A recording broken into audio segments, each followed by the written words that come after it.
성도님 여러분 반갑습니다. 오늘 하루도 기도와 말씀으로 승리하는 하루 되시길 축복합니다. 먼저 샘물의 기도로 함께 기도하겠습니다.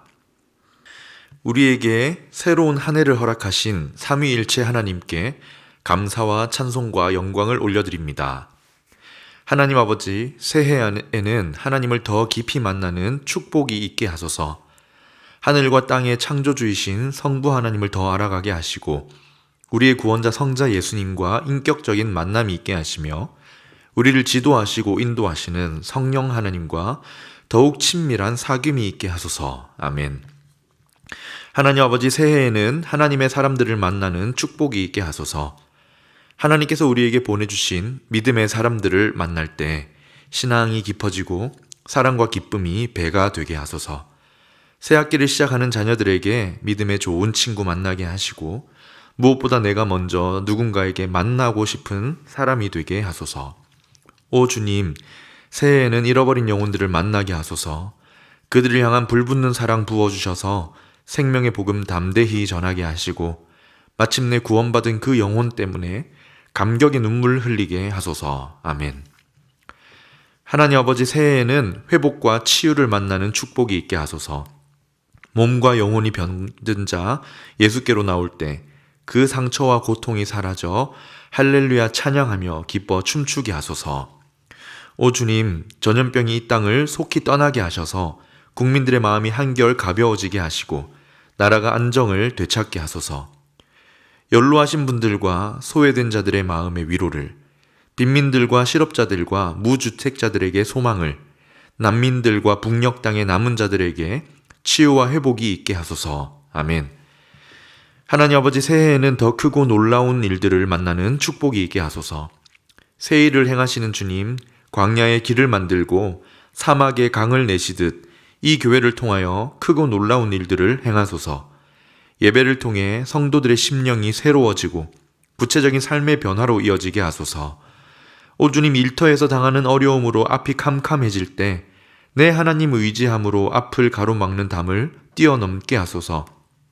인생의 길 걷다가 한쪽 문이 막히면 새로운 문 활짝 열어주시고 하는 일마다 여호와께서 복 내려주심을 목도하게 하소서. 아멘. 우리에게 이러한 만남의 축복 허락하실 주님을 기대하며 예수님의 이름으로 기도합니다. 아멘. 함께 나눌 하나님 말씀은 창세기 35장 16절에서부터 36장 14절까지 말씀입니다. 그들이 베델에서 길을 떠나 에브랏에 이르기까지 얼마간 거리를 둔 곳에서 라헬이 해산하게 되어 심히 고생하여 그가 난산할 즈음에 산파가 그에게 이르되 두려워하지 말라. 지금 내가 또 등남하느니라 하매 그가 죽게 되어 그의 혼이 떠나려 할 때에 아들의 이름을 베논이라 불렀으나 그의 아버지는 그를 베냐민이라 불렀더라. 라헬이 죽음에 에브랏 곧 베들레헴 길에 장사되었고 야곱이 라헬의 묘에 비를 세웠더니 지금까지 라헬의 묘비라 일컫더라. 이스라엘이 다시 길을 떠나 에델 망대를 지나 장막을 쳤더라. 이스라엘이 그 땅에 거주할 때에 르우벤이 가서 그 아버지의 첩 빌하와 동침하매 이스라엘이 이를 들었더라. 야곱의 아들은 12이라. 레아의 아들들은 야곱의 장자 르우벤과 그 다음 시므온과 레위와 유다와 이사갈과 스불론이요. 라헬의 아들들은 요셉과 베냐민이며 라헬의 여종 빌하의 아들들은 단과 납달리요. 레아의 여종 실바의 아들들은 갓과 아셀이니 이들은 야곱의 아들들이요 밧단 아람에서 그에게 낳은 자더라. 야곱이 기럇 아르바의 마므네로 가서 그의 아버지 이삭에게 이르렀으니 기럇 아르바는 곧 아브라함과 이삭이 거류하던 헤브론이더라. 이삭의 나이가 180세라. 이삭이 나이가 많아 늙어 기운이 다함에 죽어 자기 열조에게로 돌아가니 그의 아들 에서와 야곱이 그를 장사하였더라.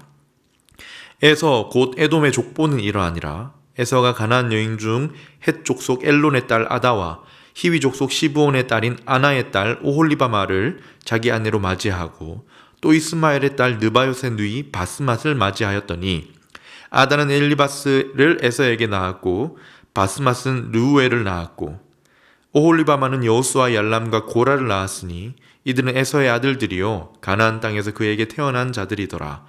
에서가 자기 아내들과 자기 자녀들과 자기 집의 모든 사람과 자기의 가축과 자기의 모든 짐승과 자기가 가나안 땅에서 모은 모든 재물을 이끌고 그의 동생 야곱을 떠나 다른 곳으로 갔으니 두 사람의 소유가 풍부하여 함께 거주할 수 없음이로라. 그들이 거주하는 땅이 그들의 가축으로 말미암아 그들을 용납할 수 없었더라. 이에 에서 곧 에돔이 세일산에 거주하니라. 세일산에 있는 에돔 족속의 조상에서 에서의 족보는 이러하고 그 자손의 이름은 이러하니라. 에서의 아내 아다의 아들은 엘리바스요 에서의 아내 바스맛의 아들은 르우엘이며 엘리바스의 아들들은 대만과 오말과 그보와 스보와 가담과 그나스요 에서의 아들 엘리바스의 첩 딥나는 아말렉을 엘리바스에게 낳았으니 이들은 에서의 아내 아다의 자손이며 르우엘의 아들들은 나핫과 세라와 삼마와 미사니 이들은 에서의 아내 바스맛의 자손이며 시브온의 손녀 아나의 딸 에서의 아내 오홀리바마의 아들들은 이러하니 그가 여호수아 얄람과 고라를 에서에게 낳았더라. 아멘. 오늘은 믿음의 부모로 산다는 것이라는 제목으로 하나님 말씀을 나누려고 합니다. 부모로 이 땅을 살아가는 우리에게 주시는 말씀입니다. 오늘 본문은 여러 가지 단편적인 이야기들로 엮여 있습니다. 단편적인 몇 가지 소식들로 묶여 있는데요. 이 본문들을 보면서 우리 부모들에게, 특별히 믿음의 부모로 살아가는 우리에게 주시는 말씀이 무엇인가 함께 살펴보도록 하겠습니다. 첫 번째, 이 땅의 부모에게 주시는, 믿음의 부모에게 주시는 첫 번째 말씀입니다. 부모는 자녀의 삶을 해석한다 입니다. 부모는 자녀의 삶을 해석한다. 각자에게 자기 삶이 있지요. 부모에게도 자기 삶이 있습니다. 또 자녀에게는 자녀의 삶이 있어요. 그러나 부모는 자녀의 삶을 해석해주는 해설자 역할을 해야 한다는 것입니다. 여러분, 오늘 첫 번째 이야기에 보면 야곱이 가장 사랑하던 아내인 라헬이 아들을 낳다가 죽습니다. 이 라헬이 가진 이 출산 과정이 굉장히 힘들었어요. 그래서 성경은 이 순간을 난산이라고 표현을 합니다. 난산이 뭐냐면 분만 과정에 이상이 생긴 겁니다. 그래서 분만하는 시간이 엄청 길어지고 지금으로 말하면 위험해서 어서 빨리 제왕절개를 해야 산모와 아기가 건강할 수 있는 상황이지요. 그래서 영어 번역에 보면 Great Difficulty라고 합니다. 결국 이 상황 때문에 라헬이 어떻게 되느냐, 아들을 낳고 결국 라헬은 죽습니다. 이 죽기 전에 옆에 있던 산파가 위로를 해요. 두려워하지 말라. 너가 지금 아들을 낳고 있다. 그때 라헬이 너무 고통스러웠는지 이 아들의 이름을 그 자리에서 지어주는데, 여러분 아시다시피 히브리인들에게 이름은 그냥 호칭이 아닙니다. 그의 정체성이었어요.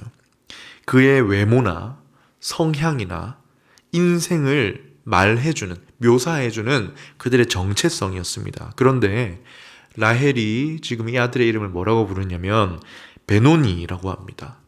베노니는 번역하면 슬픔의 아들이에요. 좀 슬픈 거예요. 아들을 낳는 과정에 죽게 되었으니 슬픈 것입니다. 슬픔의 아들. 이대로 지었더라면 큰일 날 뻔했죠. 이렇게 이름을 지으면 이 아들의 인생이 어떻게 되겠습니까?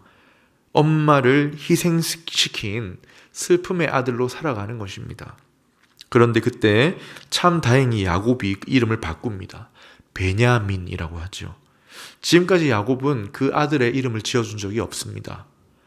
그런데 이번만큼은 이름을 지어줘요. 베냐민. 베냐민의 뜻은 귀하고 소중한 아들이란 뜻입니다. 완전 다르지요. 엄마의 생명을 걸고 태어난, 엄청난 대가와 희생을 치르고 태어난 만큼 너는 귀하고 소중한 아들이다. 느낌이 완전 다르죠. 부모가 뭐 하는 것입니까? 아이의 삶을 해석해 주는 것입니다. 태어난 아이의 인생을 바르게 해석해 주는 거예요. 덕분에 베냐민은 어떤 아들로 자라갑니까? 사랑받는 아이, 소중한 아들, 이름대로 자라가는 것이죠. 무슨 말입니까? 부모는 아이가 자라갈 삶의 토대를 마련해주고 그에게 바른 삶의 해석을 해주는 해석자가 된다. 그만큼 그 부모의 해석이 자녀의 삶에 지대한 영향을 미친다는 거죠. 이름을 잘 지어야 한다 이런 의미가 아닙니다. 그 삶의, 그 인생의 의미를 올바르게 해석해주는 사람. 그런 의미에서 부모 되신 여러분, 한번 자녀들의 삶을 하나님의 마음으로 들여다보십시오. 그리고 하나님이 그들을 창조하신 창조의 목적을 말해주세요. 상황과 지금 세상이 자녀들의 삶을 해석하지 못하도록 신앙의 부모로서 하나님의 눈으로 자녀의 삶을 해석해 주어야 합니다. 자녀의 삶 곳곳에 묻어있는 하나님의 은혜들을 들려주시면 좋겠습니다. 두 번째 말씀입니다. 이 땅을 살아가는 믿음의 부모에게 주시는 두 번째 말씀, 내 삶은 나만의 것이 아니다 입니다. 여러분, 내 삶은 나만의 삶이 아니다. 물론 부모님들 각자의 삶이 참 귀하지요. 말씀을 듣는 부모님들 가운데는 이제 갓 부모의 삶을 시작한 분도 계실 것이고 이미 오래되어서 긴 세월을 부모로 살아온 분들도 계실 겁니다. 여러분, 부모의 삶 자체가 굉장히 귀하지만 기억해야 할 것이 있습니다. 내 삶은 나만의 것이 아니다. 어쩌면 참 당연한 이야기이지만 결코 쉬운 이야기는 아닙니다. 왜냐하면 그 영향이, 부모가 자녀에게 미치는 영향이 엄청나기 때문이죠. 자녀의 삶은 부모에게 큰 영향을 미치지 않아요. 물론 부모에게 기쁨을 주기도 하고 스트레스를 주기도 하고 여러 가지 상황이 있지만, 그래서 부모가 자녀 때문에 큰 결정을 내리기도 합니다. 하지만 부모가 자녀의 삶에 미치는 영향에 비하면 별게 아닌 것이 되는 거죠. 자녀는 부모를 보고 그대로 배운다고 하잖아요. 말투, 행동만 따라하는 것이 아니라 세계관이 닮아가는 거예요. 생각을 닮아갑니다. 부모는 아무것도 하지 않고 가만히만 있어도 뭘 계속하고 있는 거냐면 자녀에게 끊임없이 본인이 가지고 있는 세계관을 전수하는 중이라는 거예요. 끊임없이 전수되고 있습니다. 세상을 바라보는 시각이 전수되고 있고요. 사람을 대하는 태도가 전수되고 모든 삶의 일들을 결정하고 살아가는 모든 삶의 방식을 가감없이 전수하고 있습니다. 그래서 두 번째 주시는 말씀이 무엇입니까? 부모의 삶은, 내 삶은 나만의 것이, 부모만의 것이 아니라는 것입니다. 첫 번째 이야기가 라헬의 죽음으로 끝이 나는데요. 그 마지막에 나오는 22절에 보면 조금 다른 이야기가 나옵니다. 첫째 아들 장자인 르우벤이 끔찍한 죄를 짓는 이야기가 나와요. 르우벤이 어떻게 했습니까? 아버지의 첩이었던 빌하와 동침했다. 이렇게 합니다. 빌하는 야곱의 첩인 동시에 라헬의 여종이었어요. 빌하는 그래서 야곱으로부터 단과 납달리를 낳았습니다. 그러니 르우벤에게는 또 다른 동생, 형제들의 어머니였던 거죠. 그런데 이게 단순한 근친상간 정도가 아닙니다.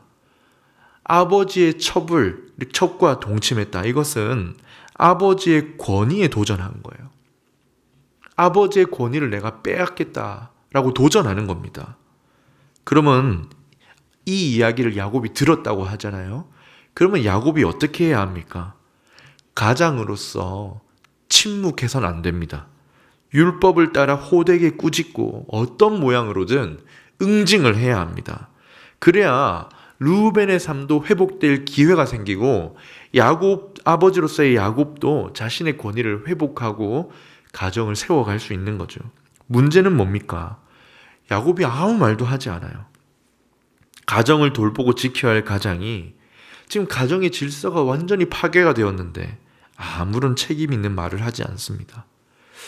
아쉽게도 이 일 이후에 야곱은요, 가장으로서의 리더십을 거의 잃어버립니다. 그러니 이어지는 말씀을 잘 보시면 39장에 가서 무슨 일이 일어납니까? 형제들이 요셉을 죽이려고 하다가 애굽에 가는 상인들에게 팔아버리는 거예요. 가정에 있어서는 안 되는 형제들 사이에 이런 불화가 일어나는 겁니다. 여기서 무엇을 보느냐?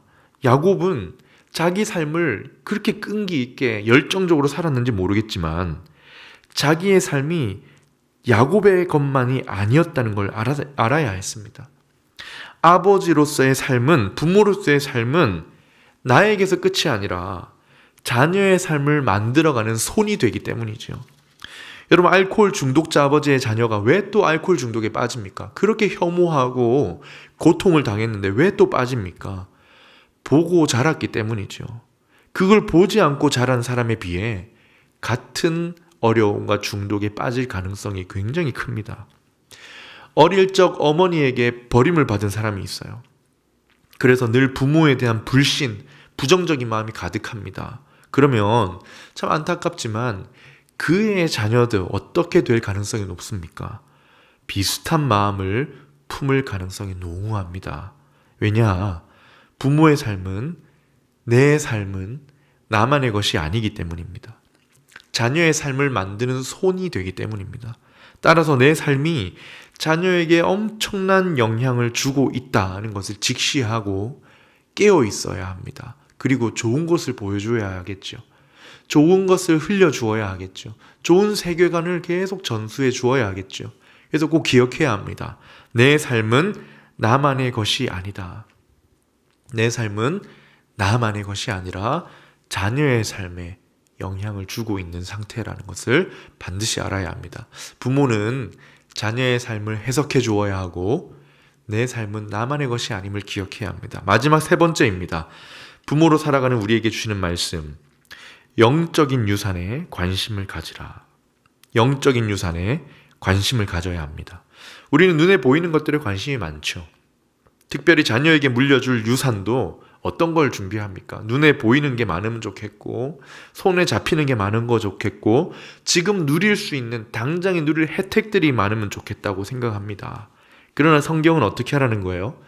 눈에 보이지 않는 영적인 유산에 관심을 가져라. 첫 번째 라헬의 이야기가 끝나자 이제 또 다른 이야기들이 이어지는데요. 그 흐름이 굉장히 의미가 있습니다. 이 순서를 보면요. 먼저 야곱의 12아들을 소개합니다. 그리고 이삭이 죽는 이야기가 나오고요. 그 이후에 에서의 족보가 나와요. 지금 아버지 이삭의 죽음을 둘러싸고 누구의 이야기가 지금 대조되느냐? 장자의 권리를 받고 언약을 상속받은 야곱의 아들들, 그리고 그것을 귀하게 여기지 못해서 받지 못했던 에서의 아들들. 그런데 한편으로 보면 야곱의 아들들과 에서의 아들들에게 별 차이가 없어 보입니다. 그런데 또 한편으로 보면 굉장한 차이가 나타나요. 자, 먼저 세상적인 관점에서 보면 아무런 차이가 안 납니다. 36장 7절을 보십시오. 두 사람, 여기서 야곱과 에서인데요. 두 사람의 소유가 풍부하여 함께 거주할 수 없음이로라. 그들이 거주하는 땅이 그들의 가축으로 말미암아 그들을 용납할 수 없었더라. 여러분, 무슨 말입니까? 야곱과 에서가 가진 그 물질적인 재산의 차이가 없다는 겁니다. 둘 다 물질의 축복을 풍성하게 받았어요. 에서가 그걸 못 받을까봐 막 두려워했었잖아요. 그런데 아브라함의 자손이었기 때문에 하나님은 야곱뿐만 아니라 에서에게도 큰 복을 주신 거예요. 이렇게 물질적인 복, 유산에 대해서 별로 차이가 없습니다. 당연히 부자였으니, 물질이 많았으니 그의 아들들에게도 그런 유산들이 흘러갔겠죠. 그러나 엄청난 차이가 한편에 있습니다. 영적인 유산이 에서에게서 끝이 나버립니다. 에서의 아들들에게는 더 이상 영적인 유산이 흘러가지 않아요. 따라서 진정한 축복이 야곱의 아들들에게만 흘러갑니다. 언약을 상속받은 아들들과 언약을 놓쳐버린 아들들, 이게 대조되는 거죠. 여러분, 본문에서 뭐라고 하냐면 야곱의 아들을 12명이라고 소개를 합니다. 이들을 통해 이스라엘 민족이 세워질 거예요. 야곱은 자기의 아내를 누구를 통해 맞이했느냐? 자기 아버지의 족속에서 영적인 유산을 함께 소유할 아내를 맞이했었죠. 그런데 에서는 누구와 결혼을 하냐면 가나안 여인들을 맞이합니다. 36장 2절 3절입니다. 에서가 가나안 여인 중 헷 족속 엘론의 딸 아다, 히위 족속 시브온의 딸인 아나의 딸 오홀리바마를 자기 아내로, 또 이스마엘의 딸 느바요의 누이 바스맛을 맞이하였더니. 여러분, 창세기는 가나안 여인에 대해서 매우 부정적으로 이야기를 합니다. 에서가 가나안 여인들을 아내로 맞이한 것은 야곱과 전혀 다른 길을 가고 있다는 거예요. 왜 이렇게 되었습니까? 에서가 영적인 유산에 관심이 없었기 때문입니다. 물질의 유산에는 관심이 많았어요. 그걸 처음에 야곱이 다 뺏어간 줄 알고 분노해서 죽이려고 했잖아요. 그런데 영적인 유산에는 전혀 여전히 관심이 없습니다. 그 결과 그 후손들이 어떻게 되는지 아세요?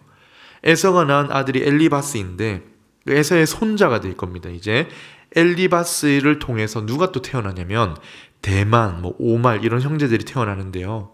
대만은 에돔에 속한 도시예요. 여러분, 에돔 사람이 누구냐면 나중에 유다 사람들을 집요하게 괴롭히는, 그래서 하나님의 심판을 받는 족속입니다. 그리고 엘리바스가 첩을 통해 또 누굴 낳냐? 아말렉을 낳았어요. 훗날 이스라엘이 출애굽했을 때 가장 뒤에 처져 있는 연약한 사람들, 어린 아이들을 야비하게 공격했다가 진멸하라라는 하나님의 저주를 받은 족속입니다. 여러분, 지금 눈에 보이는 물질적인 유산이 아니라 무엇에 관심을 가져야 한다는 겁니까? 부모로서 보이지 않는 영적인 유산에 관심을 가지고 물려주라는 겁니다. 이를 위해 참 좋은 도구가 우리에게 있지 않습니까? 샘물 플래싱과 샘통 300일, 하나님의 이야기를 들려주고 하나님이 주신 사랑을 들려주고 아이들이 그 거룩한 마음을 품고 자라갈 수 있도록 도와주어야 합니다. 자녀들이 이미 출가했더라도 늦지 않았습니다. 내가 부모의 삶이 하나님을 얼마나 사랑하는지를 보여주고 하나님을 기대하는 모습을 보여주어야 합니다. 이를 통해 자녀들이 영적인 유산을 받고 싶어 하도록 그런 부모의 삶을 살아야 할 것입니다. 말씀을 맺겠습니다. 우리 믿음의 부모로 살아갑시다. 자녀의 삶을 바르게 하나님의 관점으로 해석해주고 내 삶이 나만의 것이 아니라는 걸 기억하며 깨어 사는 거예요. 그리고 영적인 유산을 물려주어서 귀한 믿음의 부모로서의 삶을 살아가시길, 그래서 하나님께 칭찬받으시고 감사와 은혜를 풍성히 누리시기를 주님의 이름으로 축원드립니다. 아멘. 말씀을 기억하면서 함께 기도하겠습니다. 하나님, 믿음의 부모로 살게 하여 주십시오. 우리 자녀들의 삶을 하나님의 관점에서 해석해주는 자, 그리고 늘 깨어서 좋은 영향을 흘려보내며 정말 우리 아이들을 사랑하는 마음으로 영적인 유산을 준비하는 자가 되게 하옵소서. 그리고 두 번째로 내일 있을 예배를 위해서 기도하겠습니다. 하나님, 주일 예배, 우리가 드린 예배에 임재하셔서 우리 모두가 하나님의 사랑을 경험하게 하옵소서. 그리고 개인의 기도 제목으로 기도하도록 하겠습니다.